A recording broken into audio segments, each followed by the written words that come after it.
Hi, I wanted to do a really quick Necromancer Showcase. I prefer the Spellslinger version.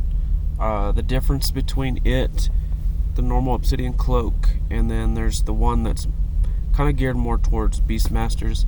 My current build is a Beastmaster. I personally like to really take advantage of luck. I know a lot of other players prefer dexterity, and that's understandable. But I really like playing with luck. But for this demonstration, I'm going to use the Lucky Beast Mage build. I have also used this with just a pure mage build. It works really kind of even better, to be honest with you. But I wanted to show you. So right now, got just the normal Necromancer. I wanted to go over. Got an SP skill here.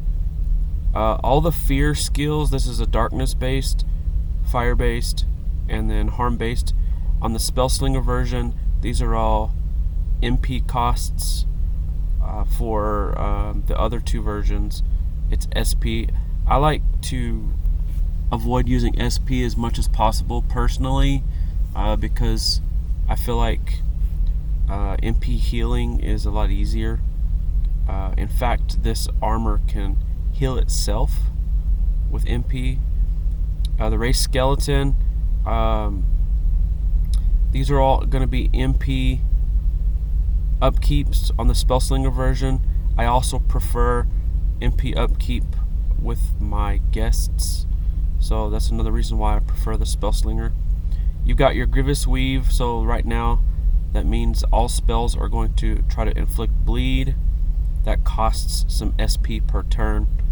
Chilling Weave, that's going to be, wish it was freeze, but it's going to be paralyze. And then Rending Chill, it'll actually attempt both. So you'll have a double the SP cost for inflicting both here. And then this is going to be more guests. These on the Spellslinger version are MP upkeep. I think on the Obsidian Cloak these are also MP, but I think on the Beastmaster one they changed these to SP. Absorb hexes. This is more of a, it kills off statuses and then tries to do a heal on you. I rarely use it. Obviously there's Deathwalker. That's the old armor that you could use in the previous, before they revamped the armor. I feel like that kind of took a step backwards. It's more of a second chance in the event you die. So I get the reasoning behind it.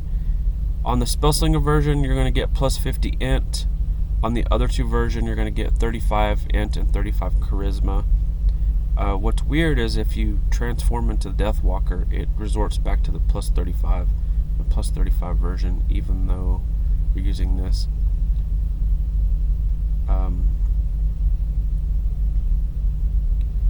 This is a passive toggle.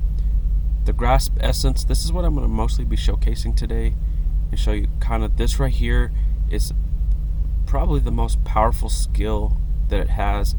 Haunting is, you have a normal darkness spell, kind of an efficient, lower damage, lower cost spell, and then you have a higher cost overcharged spell here. This is basically your nuke. It's really high damage. I think it's 6 hits, so that's also nice. I kind of like that. Spiritual Amplification, so you get 98 SP for a 10% boost, or you could do a 10% boost for your pets and guests, or both. Full Amplification. And I'll show you, I'm going to toggle these on, I'll show you how much SP this armor eats up. They did a redesign of the Summon Legion. It's kind of expensive. You have to spend basically like you're casting a spell, but then you have to click it again for even more MP next round, and it's like a status bomb. The value of the status bomb is, if you come back to, I think, let's see, what skill is it? There's a skill that for every maybe it's here. I don't remember, but there's a for every skill, let's see here, Death's Resilience. Burns, bleeds, and fears on your foe grant you increased knowledge of your foe's spirit, gain plus 3.3 status resistance, and negative 3.33% incoming damage.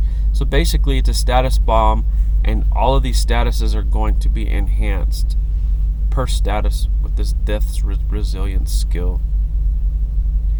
Then you have this does the fragile. I don't really ever use it either, and I don't really use the mana quickening either. Twin summoning is kind of nice. It's what's cool about the twin summoning is if you call yourself a pet, and then let's say I call a different pet. If I go to my pet menu, it's still here. So it's like a temp pet that it gives you. So that's pretty nice. So I wanted to show you the base armor on the enema attunement. I moved it to a neutral lean. If you'll notice, so if I grasp essence here, consuming fear is going to heal your hit points. Unravel blood here will heal your MP. So it's pretty low damage, 148 on a lucky strike, and then 70s. That's versus 90% resistance. So that's not too good. Consume fear is probably going to be similar, 80, 60, 60, 70. So these get greatly enhanced with fear infliction. So let's do this real quick. Actually, let's do this. So I'm going to go ahead and inflict fear here. So it looks like a 45% chance for 2 rounds. Being hit pretty hard here. But if you grasp essence, you can consume fear. You see it's boosted damage. So you think to yourself, you know, this really isn't that great.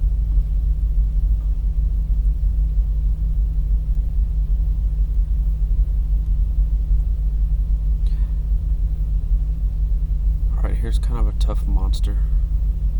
Let me switch over here so I can win the initiative. Alright. One of the cool things about this armor is, so now you can switch to spellcaster. So now you're going to have a 1.375% damage boost to all your spells, but we will take on more damage.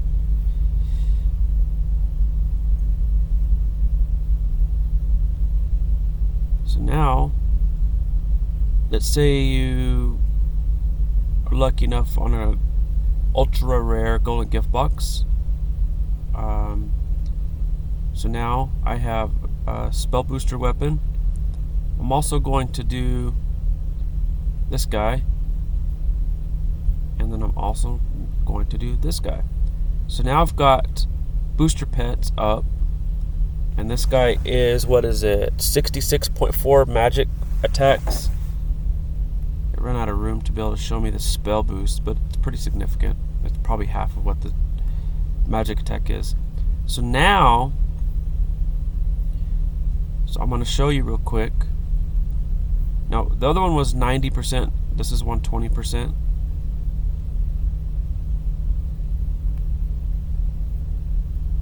So now I'm just going to show you that now we're 350 and 500 per hit with all these boosts. That's pretty significant if you're talking about healing MP. But I wanted to show you one of the reasons why I like having luck over dex on a beast build.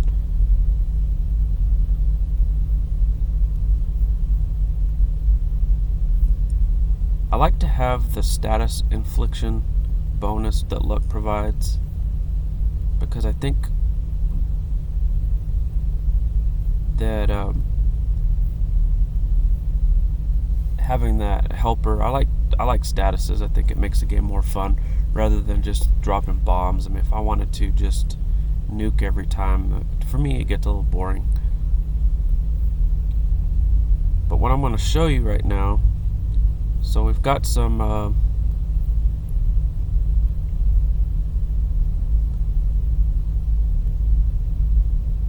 so here's Arms of Dragon Guard, so obviously that's basically guaranteed crit. I'm losing SP like crazy because of all my toggles, but I've got a little bit of a bleed there. I'm going to go ahead and unravel that plus the Lucky Strike, so now I'm 800 and 600 per hit. So I mean, that is pretty much going to, even at 0 MP, you might get a full heal out of that. But what you could also do, let's say I needed some SP, right? I could come here. Obviously everybody knows about this. So I'm eating into my hit points, right?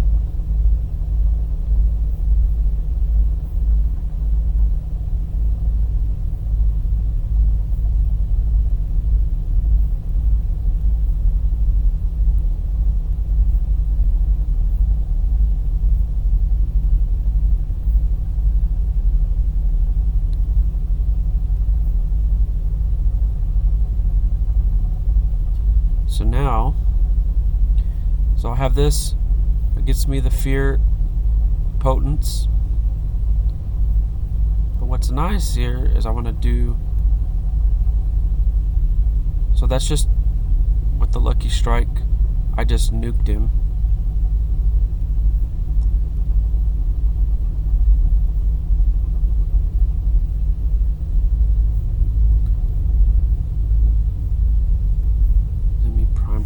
Orb this, guys.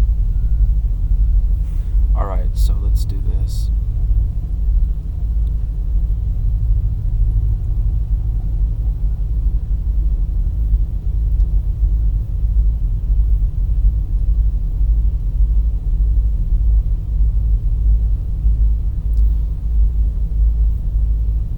So 62.4% chance of not acting, but he went. So now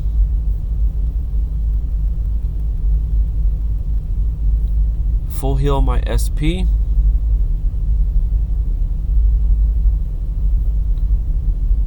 So if I want to give myself a little bit of a boost here.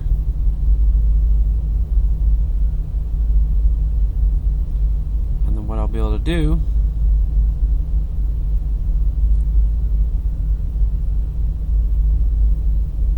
is consume the fear, and let's watch what, I mean, that's 3,600 damage or something like that, so that's full healing me. So Necromancer has the ability to sort of backdoor heal yourself by healing your SP using the Grasp Essence and Consume Fear. Well, now I've got low MP, so let's just Unravel Blood. Oh, look at that, I just full healed my MP. So there's basically heal loops built within the armor.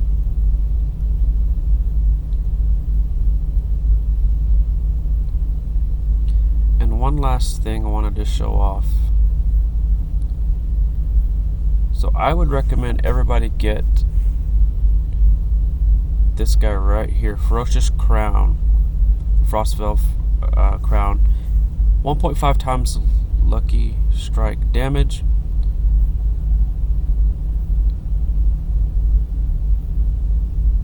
So what you do is you'll do this celerity with Shadow Feeder, and if you notice that Anima Barrier Lucky Striked at 1.5 times, there's too many statuses to show, but you can get over 1,000 on your hit point barrier, especially if you have if you're doing a fear, if you're doing paralyze, and you're just casting and casting and casting, for example. It'll start to build up to the point where this armor can actually be used no matter your opponent. You know, you come over here and look, and you got 100% to light. Well, you could fight light monsters probably just fine because you're building an anima barrier. So it's not really in reality it's going to act like a much lower elemental resistance because you're constantly having barriers here.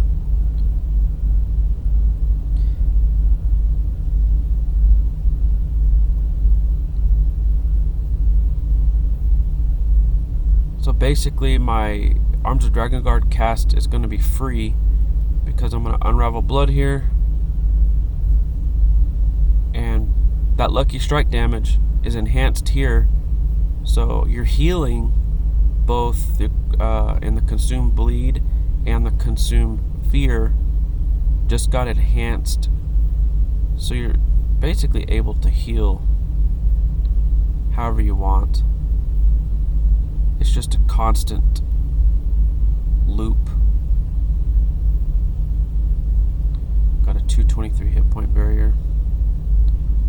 Let's see here. Let's put this guy up.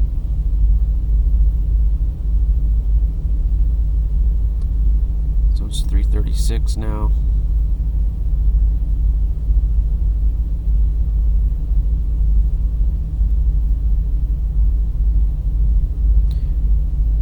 You know, that spell right there paid half of its damage for the fear infliction. So, you know, it just goes to show you that Frostval Crown, you're able to, I kind of think you're able to do like full damage and get the status with this misc. Anyway, I just wanted to do a quick showcase of the Necromancer, just to kind of show off the heal loop mostly.